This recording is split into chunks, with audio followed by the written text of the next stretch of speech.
Do you need a motion for that officially? No. Okay. So we can welcome Julie Kephart, Dave Parsons here. Julie has done internal audit risk assessment. She's going to present tonight. What I would ask is that we allow her to get through her entire report, make sure for time that we can get through it, and then open it up for questions, Q&A afterwards. Any issues with that? Nope. Okay. The floor is yours. All right, thank you so much. Good evening, ladies and gentlemen. So, as Joe just said, we have the 2024-25 risk assessment report. At the beginning at the top of page 5, fixed assets and extra classroom activities. These are both repeat recommendations. For fixed assets, there's still difficulties with large items that are drop shipped to the district, the assets not being tagged, and the asset information not being sent back to the CBO, so that the CBO can complete the proper inventory records. And extra classroom activities, per the safeguarding, accounting, and auditing of extra classroom activity funds, the treasurer's report is supposed to be submitted to the board at least quarterly for the board's review, and I did not see that as being done in the BOE minutes. And the bottom of page 5, under governance, the prior audit corrective act, the 2023-24 Medicaid audit, the corrective action plan, I did not see that as being accepted in the BOE minutes. So the board does need to accept that cap, otherwise the state comptroller has taken the position that the cap was not completed.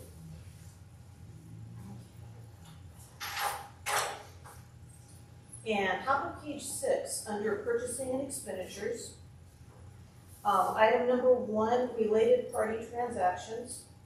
I received information of a possible family relationship between the general contractor company and the construction manager company. When I looked into that, I discovered that the owner of the CM company co-owns property with a high-ranking official of the general construction contractor company. So I do recommend that the district consult.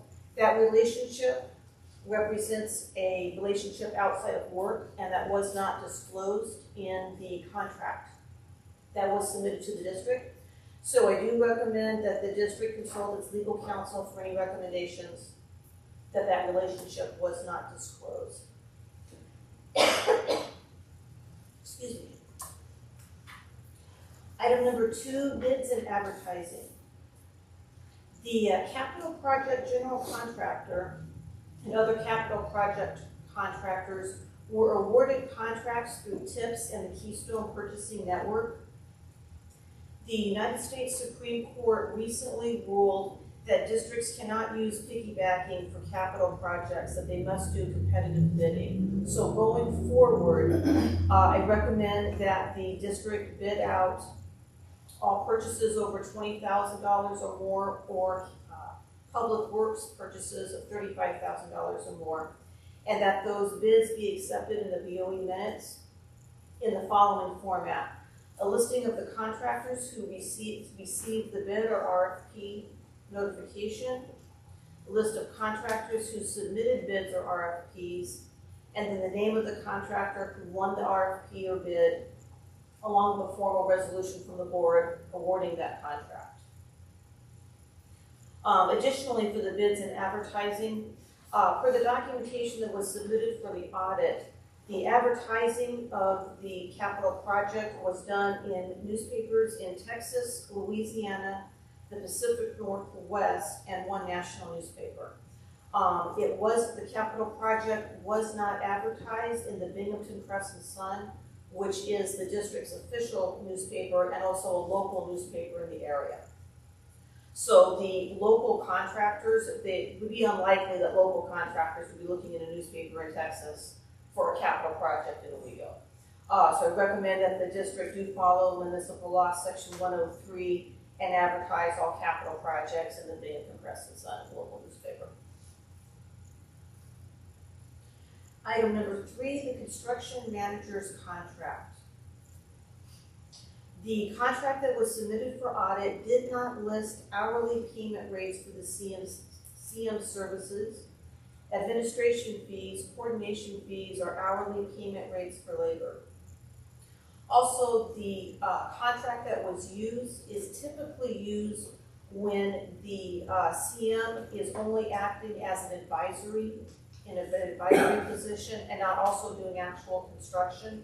And I did notice labor in the CM billings. So I do recommend that the district have their legal counsel review all construction contracts to make sure hourly rates are stated and are reasonable and that the contract is in the best interest of the district.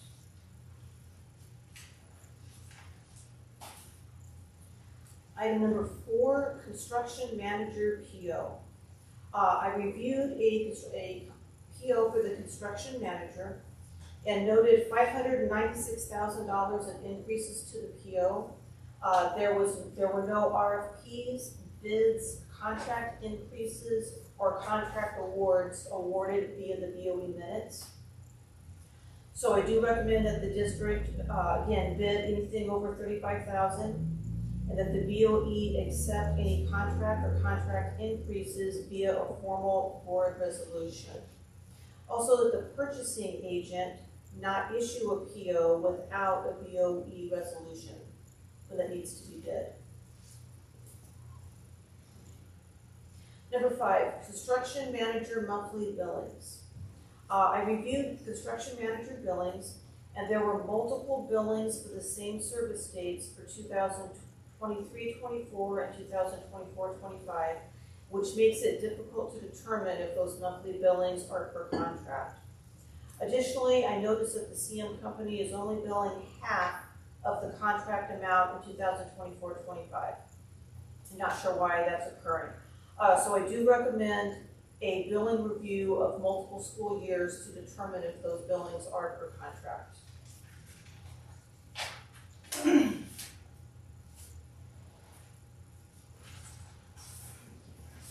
Item number 6, construction manager invoices.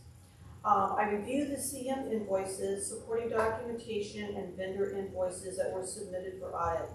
And I noted that many of the supporting documents are missing the number of hours worked, hourly rates, and the details of work performed. Invoice amounts of $8,000 did not tie to the supporting documentation submitted. I was unable to verify $72,000 of hourly charges were per contract because there's no hourly rate stated in the contract. Also noted a vendor invoice for AES for fire alarm devices of $43,000. The invoice did not have any detailed description of devices purchased, the quantity, or the unit prices. There was also an invoice from the CM with the incorrect description of fire alarm upgrade and wiring. The district did submit that invoice to the CBO and it was paid. The CM later issued a revised invoice with the description of additional CM services for the same dollar amount. So again, as in the prior recommendation, recommending a detailed review of the billing for multiple school years to determine if these billings are per contract. Additionally, for number 6, I reviewed a recent comptroller audit for another school district where the claims auditor was written up for not comparing the vendor invoices to the vendor contracts. And this is something that would occur at the CBO. So I am recommending that the claims auditor compare the invoices to the contracts and that the purchasing agent obtain the contracts and attach it to the PO in the accounting system when they're going through that process. Item number 7, additional maintenance expense. The district has a fully staffed maintenance department, and the construction management company is providing maintenance services to the district. The CM is charging the district hourly charges, admin fees, and coordination fees above the vendor invoice cost. There were $6,000 in CM costs that could have been avoided if the maintenance department had handled certain purchases and various items. For example,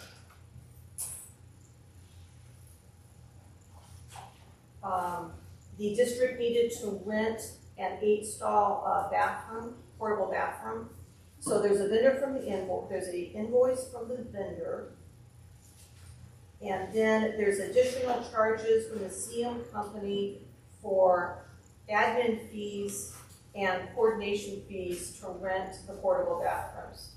These fees could have been avoided if the head of maintenance had reached out to the vendor to rent the portable bathrooms. Here's another one, just as an example. The guide rail was damaged at the truck bay. So there's an invoice here for a company to come out and repair the damage to the guide rail at the truck bay. And then there's an invoice from the CM company for additional fees for coordination with the insurance company and on-site supervision Saturday hours. And again, same scenario. These fees from the CM company could have been avoided if the head of maintenance had reached out to the company to have the guide rail repaired. There's a couple others there. I have roof repairs and resurfacing of this gym floors, same scenario. Invoice from the vendor and then additional fees from the CM. Again, that could have been avoided had the head of maintenance called the people to fix the roof, assuming maintenance could have fixed it to begin with, and resurfacing the gym floors. If the head of maintenance would have contacted the vendor, we need the floors resurfaced. It could have avoided the fees.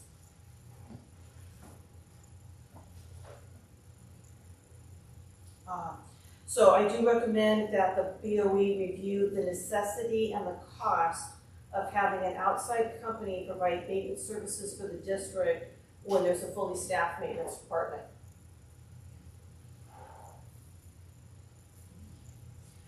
Item number 8, duplication of maintenance expense.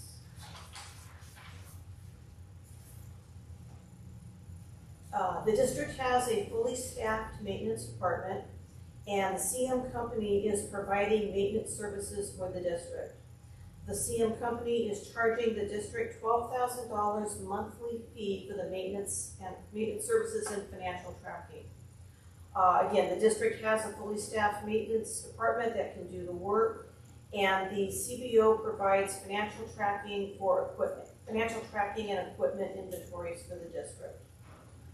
So again, I recommend that the board review the necessity and cost of having an outside company provide maintenance and financial services for the district when the district has a fully staffed maintenance department and the CBO.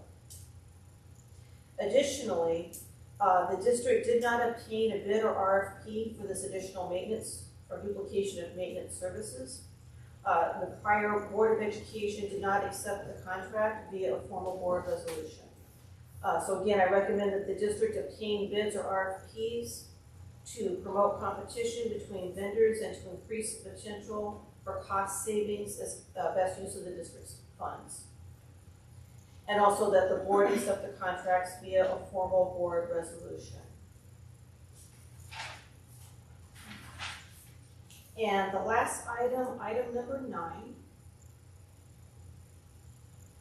prior year maintenance expense. I received information about a possible family relationship and a duplication of maintenance expense for a specific company. I reviewed the company's website, and the company offers such services as department organization, project management, preventative maintenance, asset management, and construction contractor liaison services. I reviewed prior year's expenses, and several years of expenses were charged to a plan operation code for facility consulting services and facility consulting services stadium project. Payments above $35,000 in each of the school years from 2018 to each school year from 2018-19 to 2022-23 were noted. The district did not obtain an RFP for the service, and the prior BOE did not approve or award the contract via formal board resolution. Additionally, for this company, POs were rolled forward and increased in subsequent years instead of being closed out at the end of one school year and a new PO issued at the beginning of the year. And stadium projects payments in the amount of 2018-19 to 2019 and 20 were charged to a maintenance and storage building FEMA budget code.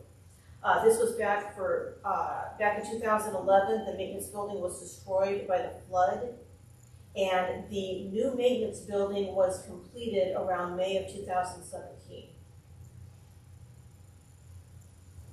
Additionally, all of the payments in 2022-23 were on claim forms instead of a PO, and I found 3 of 3 claim forms that I reviewed stated to send the check back to the district. It is common AP practice to mail the checks to the remittance address on the invoice, not to return the check to the district.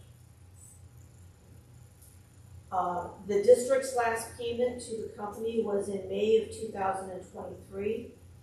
When I reviewed the construction management company's maintenance service proposal, it was around the same date.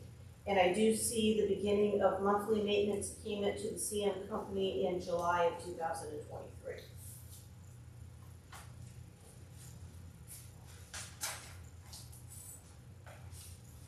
So internal audit recommends, as I stated earlier, any purchases above $20,000 and public works purchases of $35,000 or more be bid or RFP, and the board accept the contract via formal resolution.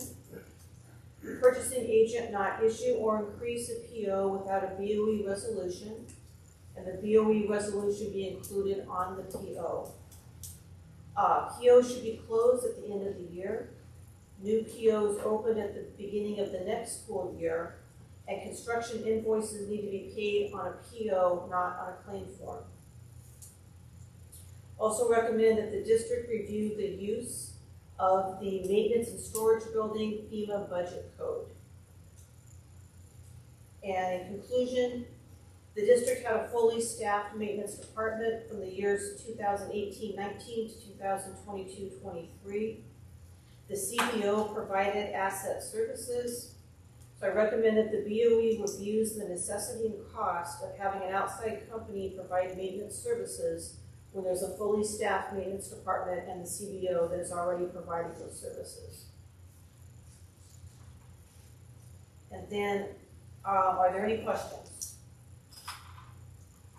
Yeah, I mean, I got a question. We talked before about, who's in charge of advertising for either RFPs or when we put out RFPs before, and it seemed like it was BOE CBO. Typically BOE CBO. So, and I'm struck by how and I don't know, maybe this is a special unique set of circumstances, but that the bids went all over the country, but not in our newspaper.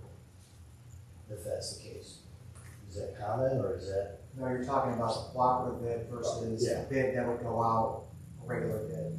They're two different things.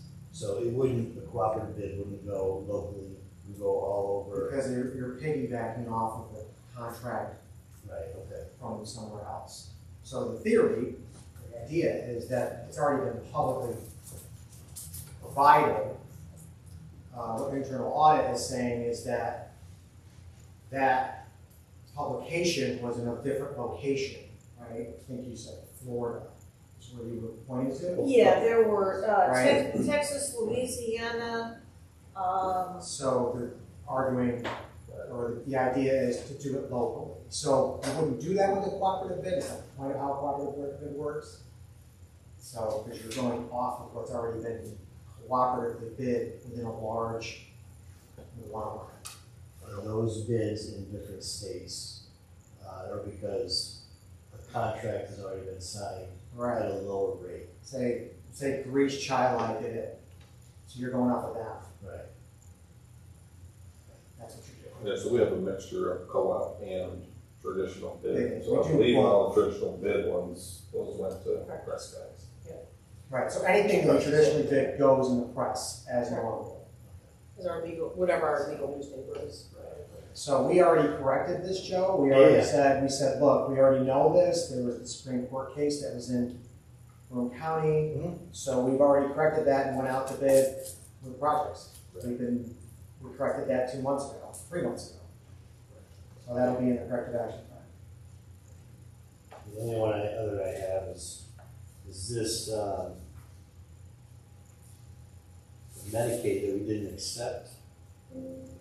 Yeah, that needs to be brought to the board. Marcy and I are working on that to get the language correct. The corrective action We plan we will just never went to the board. come to the next meeting. When was it done? When was it done? The corrective action plan from last year. When was It it? has not, It's not. it's not, Yeah, we it was got- not accepted, no. Yeah, this one right through the cracks. So I think, yeah, I'd say that in 20 years, I've seen audit reports and I've listened to audit reports. And I'm not an auditor, but I've never seen one quite like this. If we just take a look at the numbers, I believe elevated risk, I don't have it in front of me, is anything greater than 4. We have 1 4, everything else is above 5. Nothing got better from last year to this year. In fact, one got worse from 7 to an 8, which I think is, I don't know, some of the things that were pointed out, corrective action plan from last year that was recommended wasn't done. As a result, we're in violation of the state comptroller's 5-point plan. Even assets that we had, 5 out of 5 weren't tagged last year, and this year 5 out of 6. So absolutely no progress was made related to that. I will ask, with change orders, who approves them from the district? I am not sure what the process is. Something that big should be brought to the board. The change orders that I saw, there was one for 500,000, there was one for 10,000, and there was one, I believe, for 68. And I went through the BOE minutes and I did not see any resolution approving any contract or change order. So how does that get paid? Who signs off on it? Somebody from the district must be signing off. I would like to see where that is coming from and what that is, because I'd like to see how that's a change order. So I'm a little confused on that, so I'd like to see the backup and understand what exactly happened there. 'Cause Were they, I don't understand were what they that change is. orders or just PO increases? They were PO increases. The PO states, change order and then an increase in the PO. Again, one for 500,000, one for 10, and one for, I believe it was 86. Right, so I would like to look at that and understand what happened with that, because I don't have the detail on it, Julie, so I don't know specifically what we're looking at. If you don't mind providing that, I can do that. thank you. So, but in theory, If it was a change order, yeah, we would, but it was on a PO, let's say it was on a PO, right? In theory, during the interview process, that's one of the, not because of this, but I did ask, because the bid was much lower than the other ones that we were looking at for the CM. in this current one, Correct. yeah, Two of my questions. One was, how many change orders do we have? And the other one was, what's that? I don't think we have any, that's why I That's don't what, understand right, what happened. exactly, and I think that's what your response was, so when I Right. read this, that was kind of a concern. Because it might look like there are change orders and get the low bid, and then I also asked if we closed out each PO for the capital project, but it hadn't happened, and they kind of roll over, so we really don't know what was bid, what was closed out from the first construction project or capital project. We're not gonna understand we're not gonna know what the second capital project, what it closed out at, and what it was, you know what I mean? So let's say it was 15 million. Yeah, When that project is closed out, yeah, I would like to know what was the actual cost. okay. see if we That- got that's- within- okay, now I'm following. Okay, so, Yep. and that's one of the questions I was asking during the Okay. interview, so I. Based on contract, Correct, right. correct. or more accurately, I think based on bid, or what the bid was and what it came out. Well, there wasn't with that. Because if For this most recent one we did, we did what, close it out? no, RFP bid, talking about construction management? What are we talking about? Either of them, any of the bids for the capital projects that were bid out at X number of dollars. Okay, yeah, So if it's not closed out at the end, which it it's is, overlapping. which it is. So which one? The last one closed out was $24.5 million project, Okay, which was 21, I think it was 22. So in that project, the construction manager's contract is roughly $550,000. Okay, And there's another $550,000 on top of the. that's what I wanna understand is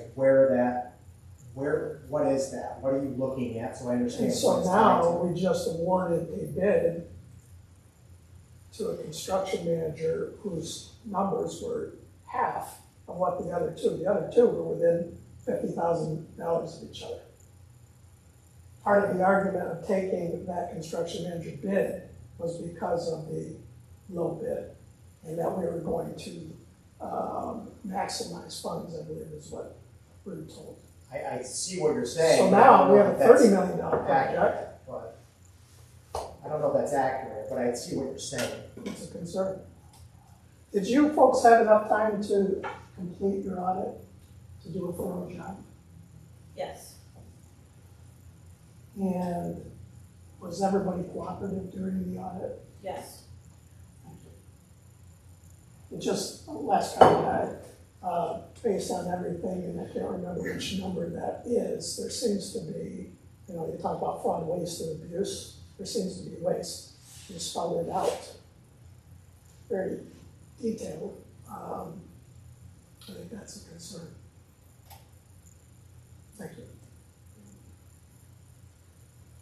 The only thing again, I don't know a lot about budgets and all that, but like when we saw your report last time, immediately we found when it said the maintenance had, quite a few issues. We were thinking maybe some of the work should have been done in-house, but now looking at it and hearing from you, it's more like a paper trail, like things that weren't done, office work, like to get bids or to find out things or all these things you said. It's not like they weren't in there fixing the trucks or anything like that. It's more like they weren't doing like there was an overlap on things that were supposed to be like done as far as bids or finding out about invoices, something like that, right?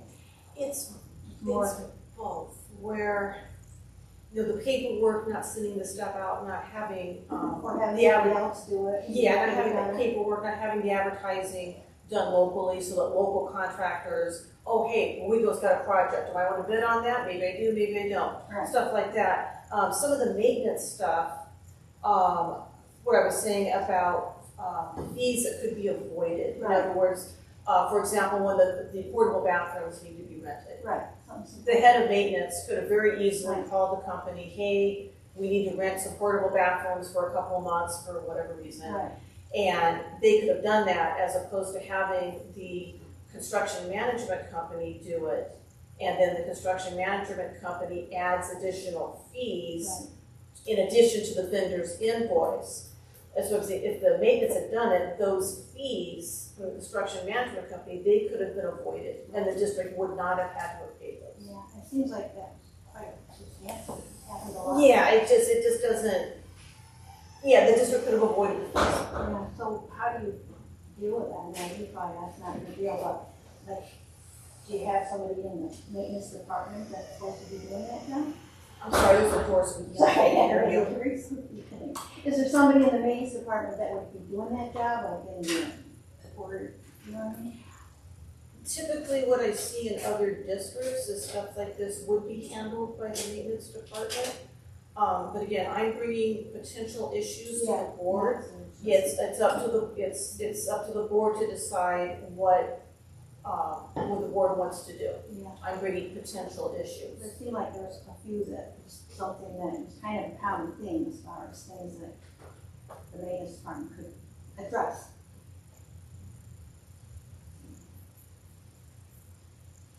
Any other questions? Just a clarification, on item 8, you talked about $12,500 monthly fee for the maintenance, but the fees you're talking about as far as the portable bathroom, that is in addition to that? Or Those are in addition to those, Okay. yes, I sir. know it was a deduction out of that. No, they're in Okay. addition to the $12,500 that the district is paying monthly. Okay. Which you already mentioned it. So in your experience with construction managers, do they often do labor and charge labor? The way I know a couple, but it doesn't mean I know everything by any means. The simplest way for me to think about it is basically when you hire a construction manager, you're basically hiring an employee. So the cost of the project, the time it's gonna take them to oversee and do whatever they do, and you're gonna pay for that employee or two or whatever the job calls for. Usually, in my experience, if there's a change order or a change, it's because something's changed in the project and they need additional time because the scope has changed. I've never heard of a construction manager doing labor. And I've only reviewed one other capital project, and I don't recall there being labor from the construction management company. Thanks. Is there a reason why CM and maintenance make seem like they're blending together?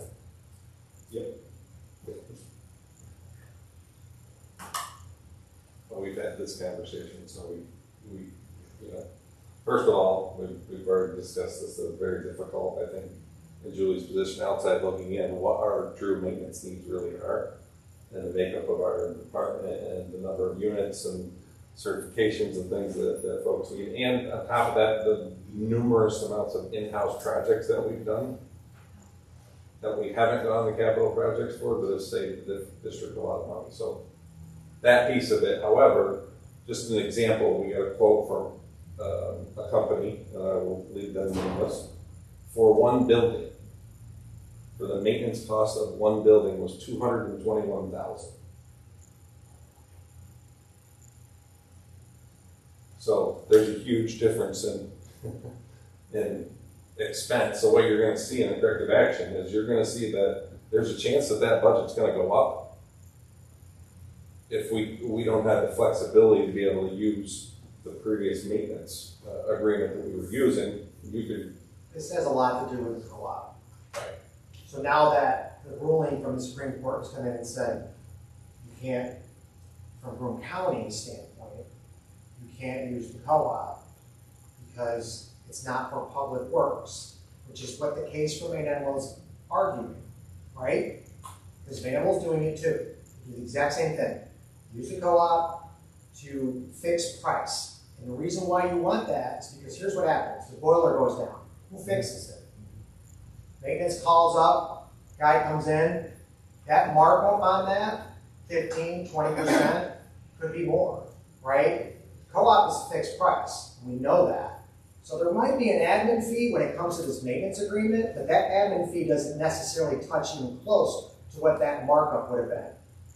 So there's a savings that happens there. That's why you choose this route. But since there's a Supreme Court case that came in Broome County, we all agreed in collaboration with the board that we're not doing that. We're going to bid, and we're no longer going to go down that road, and so the district pulled back from using the co-op. That's what this is about. So you're going to see a corrective action plan that says, no more maintenance agreement, okay, that's gone. But what you have to prepare for is that when that boiler goes down, how do you fix it?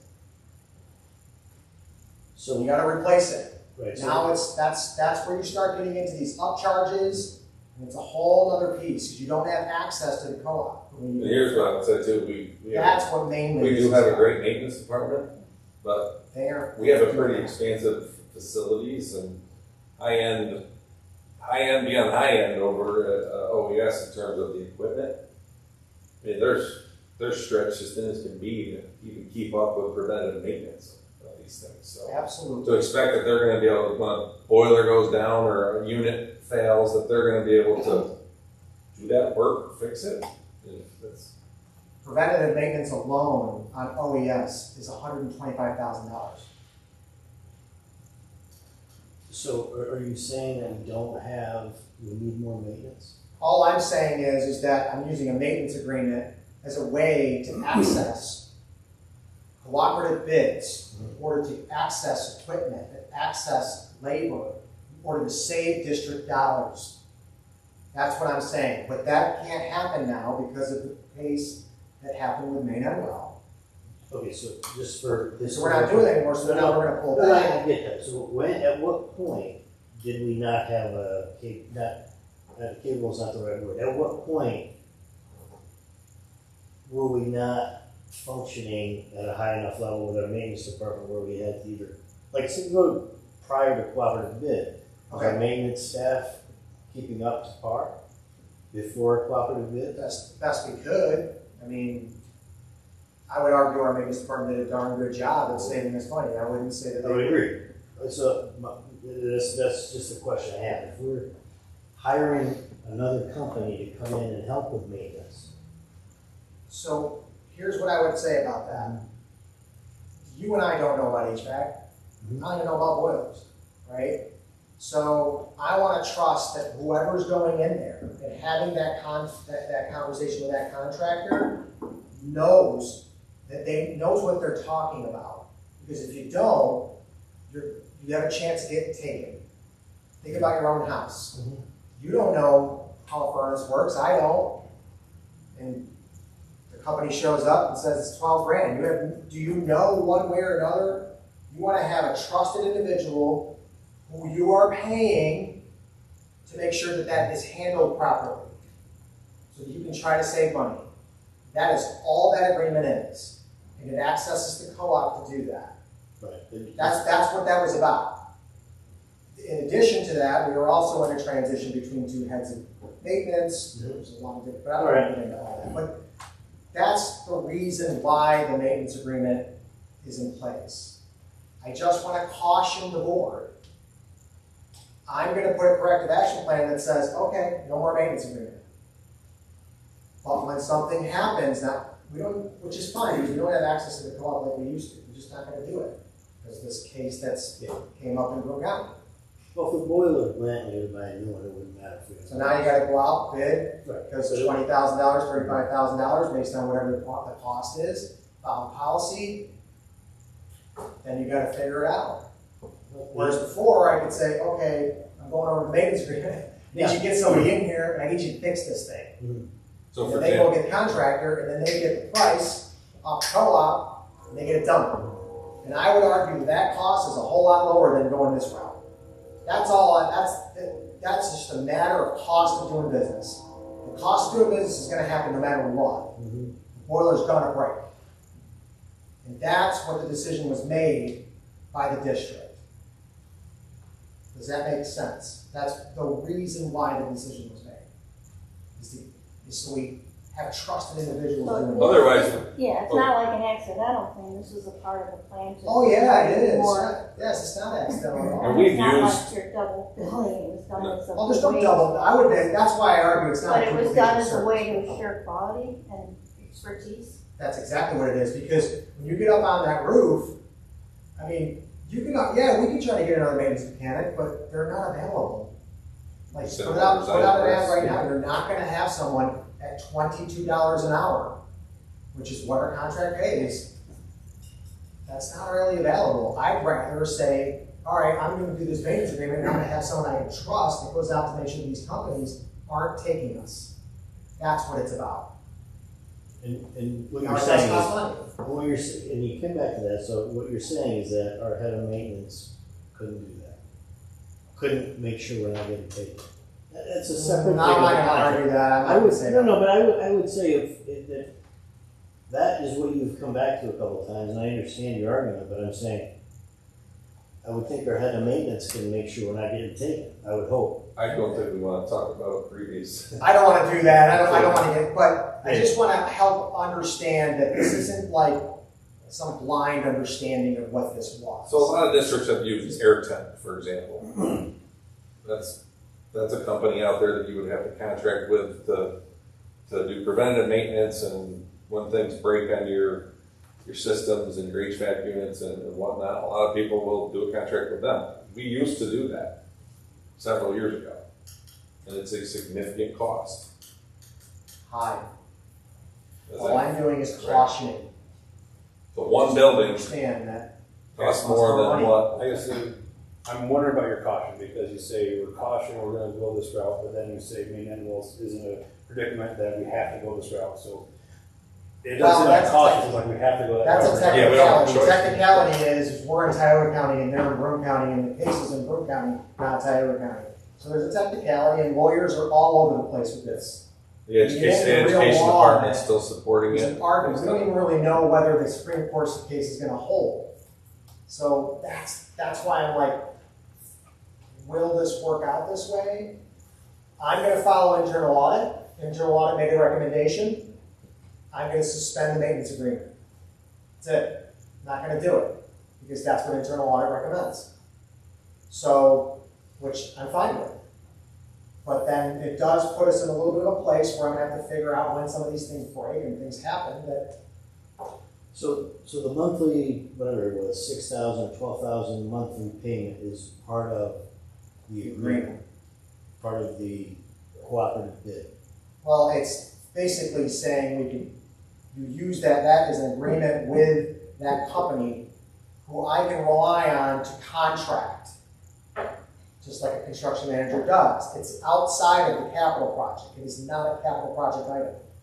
So that is not our current construction management. No, it is in this particular case because they offer that service. And one of the reasons why it matters is because they had access to co-op. But we're paying for it through capital project funds.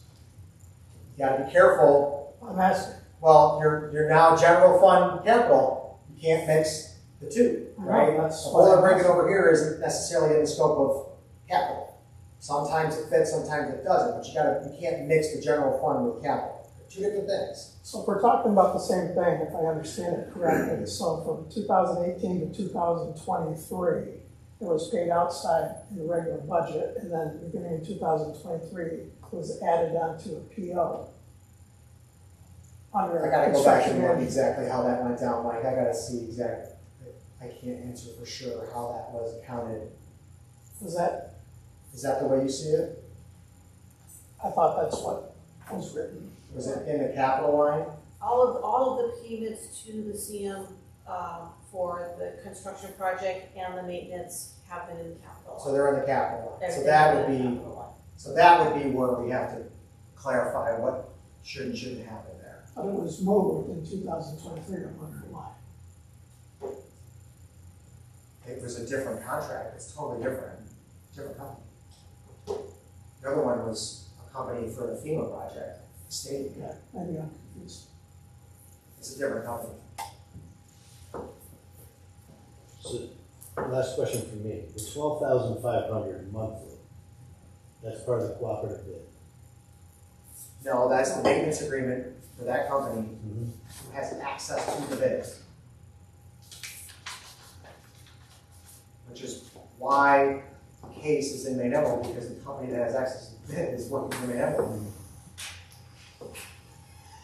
That's what this is about. So, but the argument is that you can't use piggybacking anymore based on this case, so, okay. You won't. It definitely does have a huge effect, that case has a huge effect on school districts and costs. No question about it. I forgot when somebody mentioned the $22 an hour, guys, what contract is that under? OAEA.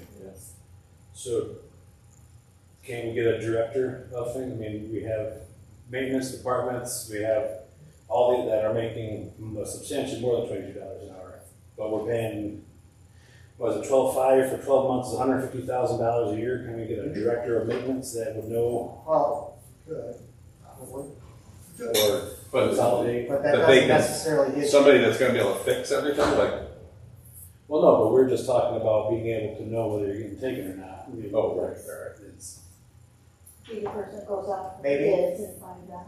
I guess it's like there's been a lot of shuffling of people as of late that Yep. it seems that, again, I'm not gonna question why, but it seems like maybe we're not putting people in the best position to succeed or training. If we get somebody that, you know, we could get for that 12.5 a month on the I books don't think profit. the current issue, I don't think we have a current issue. I think the individuals. I don't either. But there's also a large capacity of different things in this district that, you know, when you're doing new capital projects and all the systems that get updated and it's just a lot. I was referring to a maintenance mechanic and the difficulty of finding a maintenance mechanic. Right. Is what I was referring to. Very difficult. Not a job that's you're going to get a lot of applicants for. So we'll have a corrective action for you on the 16. 16th. And then we'll figure out what's the timeline on the other. The Medicaid one. Oh. Include the. That's cool, yeah. Can we include that one on the 16th? Yeah. Okay. All right. Yes. For the one that was missing. Okay. Yep, it'll all be on the 16th. Okay. Any other questions? Okay, need a motion to adjourn? Oh, sorry. Jim. Nope. On page 9, Yeah. I need the audit committees or the board's direction for the detailed audit for 2024-25. I'm recommending purchasing and expenditures as the detailed topic for that, not the capital project, but the other items in purchasing, like credit cards and stuff like that. That's your recommendation? That was my recommendation for the detailed topic for this year. So I need the board's feedback on if that's the topic that you want me to do, or do you want me to do a different topic? Need a motion to accept the recommendation? Motion. Second? I usually just give her the okay. What's that? We usually just give her the okay, but we can do a motion. Yeah, I wouldn't mind having a discussion about it. Second? Second. Me first. Did we make a He motion? made the motion. Who's the second? Like, who's on first? Go second. So, I see. Jessica's a Second. Third. Any discussion? Yeah, I'd like to say. Okay. Is there anything else? Is there something different that you guys think would be? So we're just voting on, we were just looking at purchasing and expenditures. Correct, Nora. The detailed audit for this year. that's a recommendation. Good, Jamie. Joe? Aye. Mike? Yes. Jessica? Aye. Nora? Yeah. John? Motion carried. Now we can have a motion to adjourn. So moved. Second, John. Carried. Good. Thank you very much for presenting and being here. You're welcome.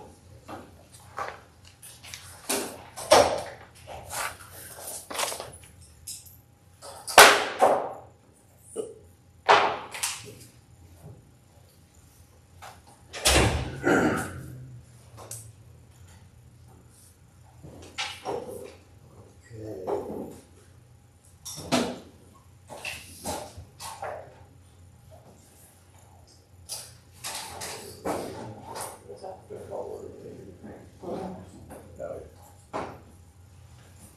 Everybody here? Thank you. Thank you.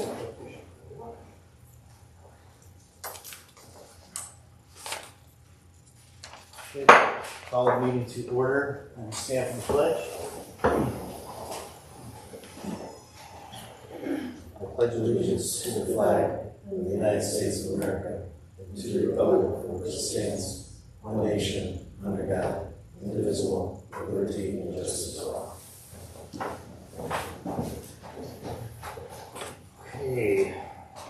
A motion to adopt the agenda.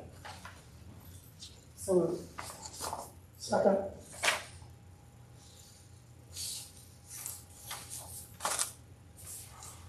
Apparently I'm on lag now. Okay. Jessica? aye. What? Mike? Aye. Joe? Aye. Nora? John? Okay.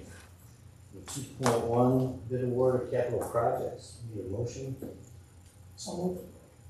Second.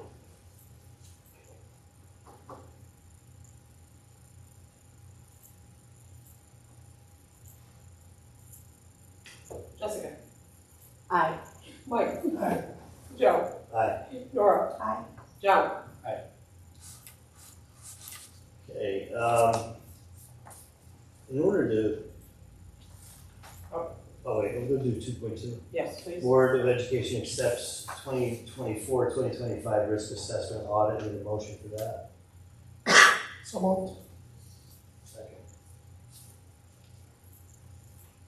Jessica? Aye. Mike? Aye. Joe? Aye. Nora? Aye. John? Okay, and I don't know if anyone's here to, I checked with us, we could do this, just in case. After our discussion, to have a 2-minute comment session. So I think I'll make a motion for that, after our discussion, we could have people want to say anything, maybe a motion for that. So moved. Second. What are we doing? I'm gonna add a. Public comments. Okay. 2 minute clock running after we have a discussion. I guess we didn't vote on that. Right. Yes. Jessica? Aye. Joe? Aye. Mike? Aye. Nora? Aye. John? Okay, I guess I would start the discussion just by saying that, the thing that I found from last meeting and meetings before was just an inconsistency that seemed to apply to flag football. And by that I mean, we had a request from athletic director to have a coach for girls wrestling, which was a 1 coach to 1 athlete, which I think the board approved and voted on, and I think without hesitation. So what I have a tough time reconciling is Nora kicking, but tough time reconciling the fact that we have people who want to help out with a sport that has over 40 interested student athletes. We have people who are interested in volunteering that apparently cannot volunteer. So it doesn't seem to be consistent to me, but that's what I wanted to kind of have a conversation about. Where are we at that? Is there any way to change that? Maybe, I don't know. I think the latest communication, as far as I'm aware, that we, based on the numbers, we can go ahead and run a JV program through enrichment for the time being, so we can get access to more games, I guess. I guess the real question comes down to the board is, right now I think it's set up where they'll play, but then they'll play like a JV game before the varsity game. But if we want to go out and get more games with some of the bigger schools that maybe we're not playing on our schedule, are we good with incurring the cost of busing? And I don't have an issue with it. I don't think it's going to be that significant of an expense. And if we've got the number of coaches that we can run a JV team, by all means do it, I think. I think I'm just going to speak up because I feel a little guilty or bad that I did make a comment last time. And first, I'm an advocate of flag football. I think it's a great sport. I think the kids love it. I think the coaching staff fires them up, and the girls, they're pumped. And I think it's great. I'm an advocate.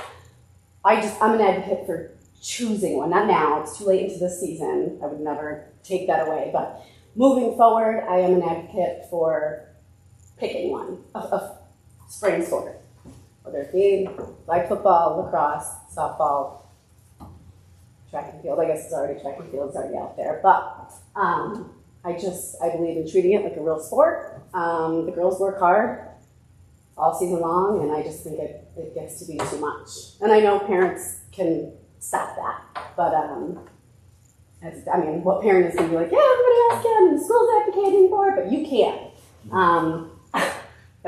a whole nother, pigeonhole. But I advocate for flag football, but I advocate for moving forward, making a choice. Because there's going to continue to be conflicts down the road. I don't see that changing and our programs are successful. So when we meet in sectionals, when we're moving on, there's going to keep being conflicts, and to put it on the girls, that stinks to make a choice. And I also think to put it between the coaches also stinks. So then, you get administration involved. Like, do you make a choice of where the girls go? And I don't know how that would go either. So that's just my stance. But my stance is, I say bring on a JV team and pump it up.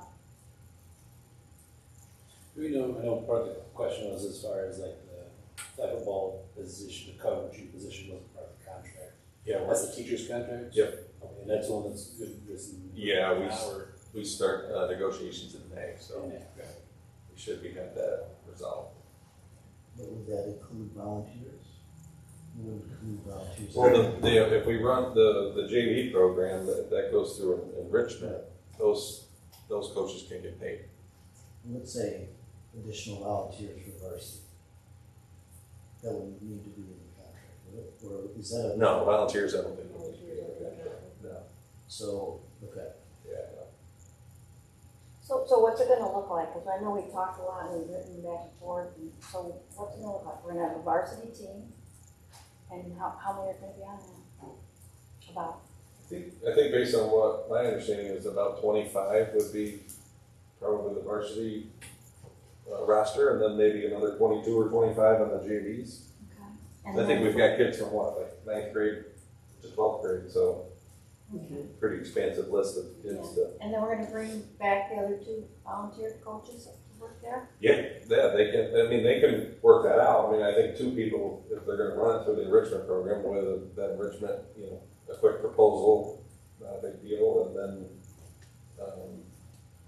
everything else can get set up. They can get paid that way. I don't, a lot of the things, volunteers, they really don't get paid though, right? No. Okay. I've read the one. Read about it. Unfortunately, no. But I'm confused about, sometimes it's like So some of do the pizza. messages I've been reading, so I'm like, oh, really? If that. Really? So we would bring them back, and that would set up a better ratio for the JV team. I think so, yeah. And then the practice, or the games would happen before the varsity games, is that what I'm hearing? I think it just depends on, who they're playing has a JV team, I think first and foremost.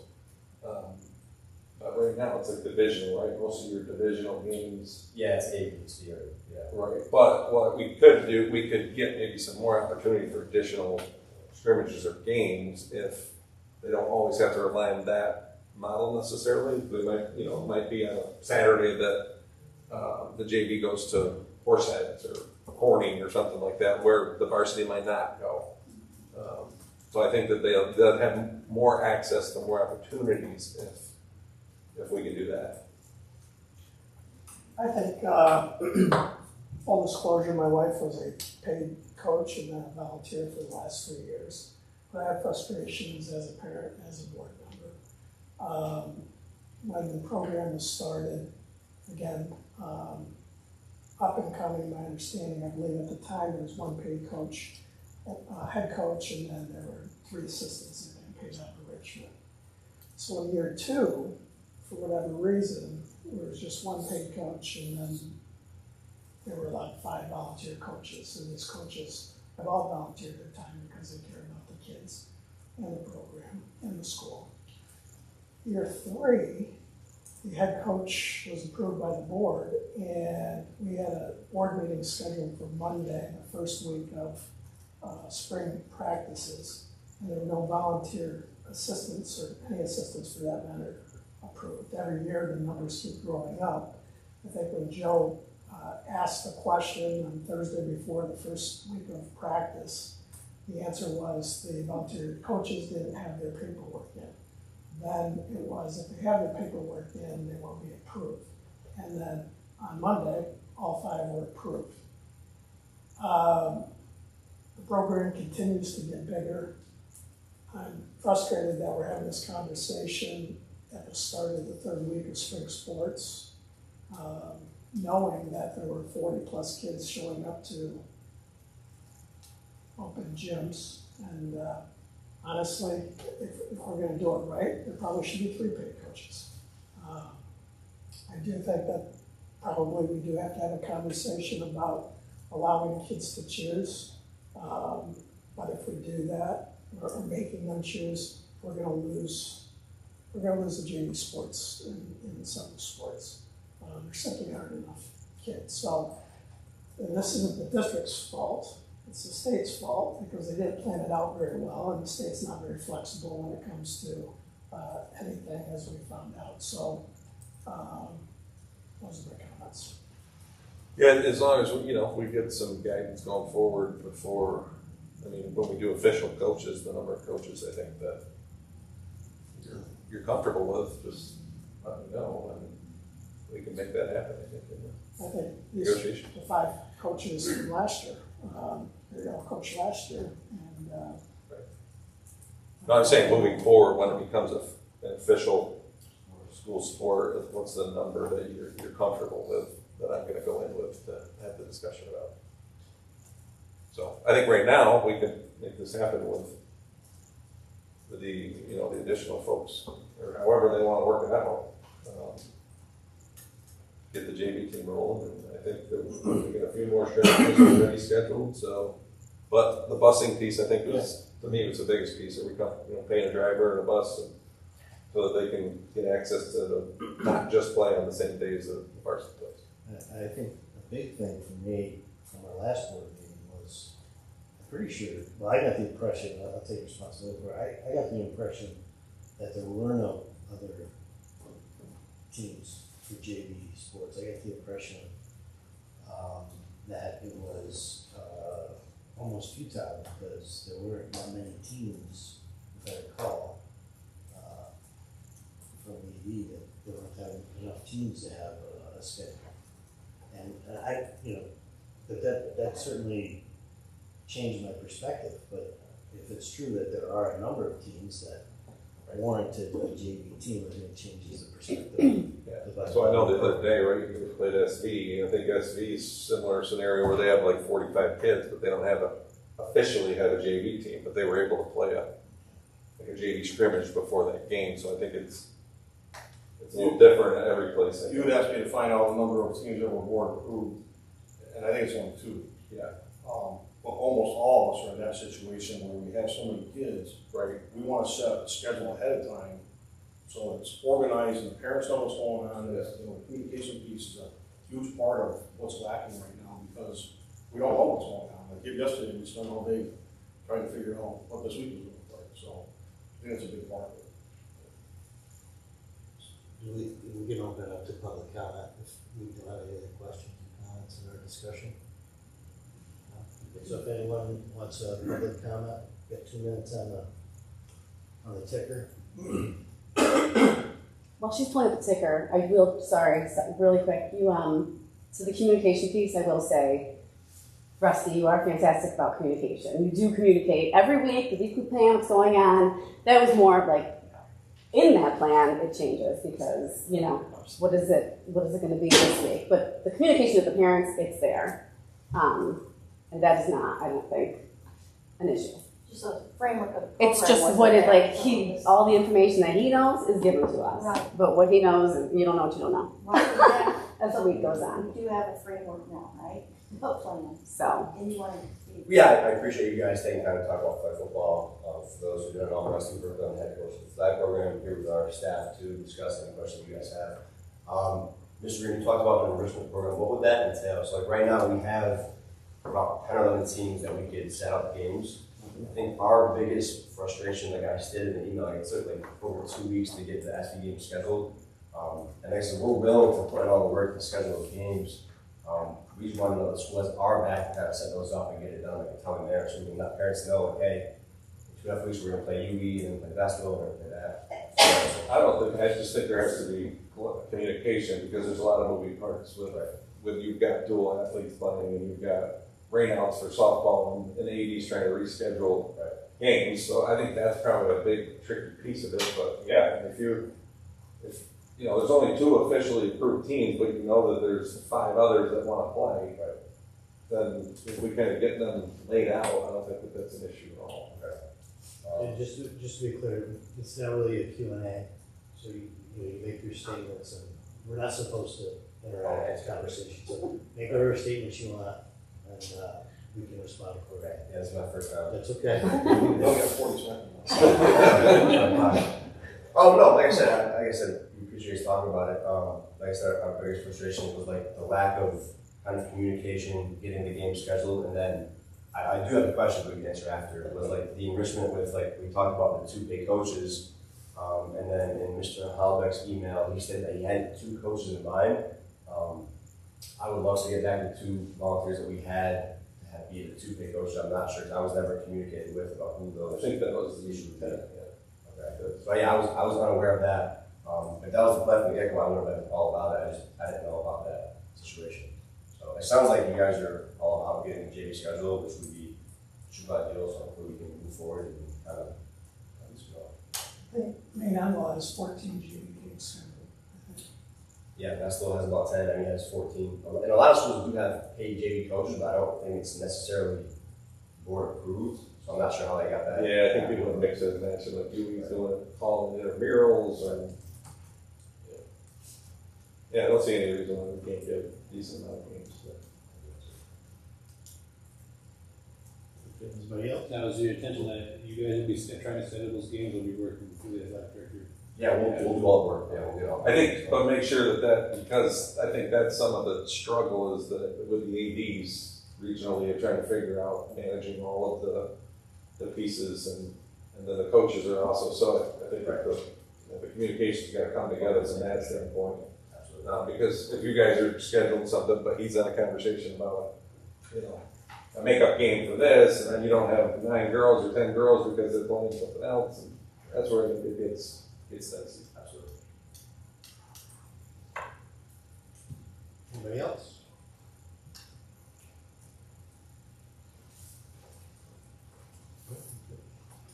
No, you do anything else?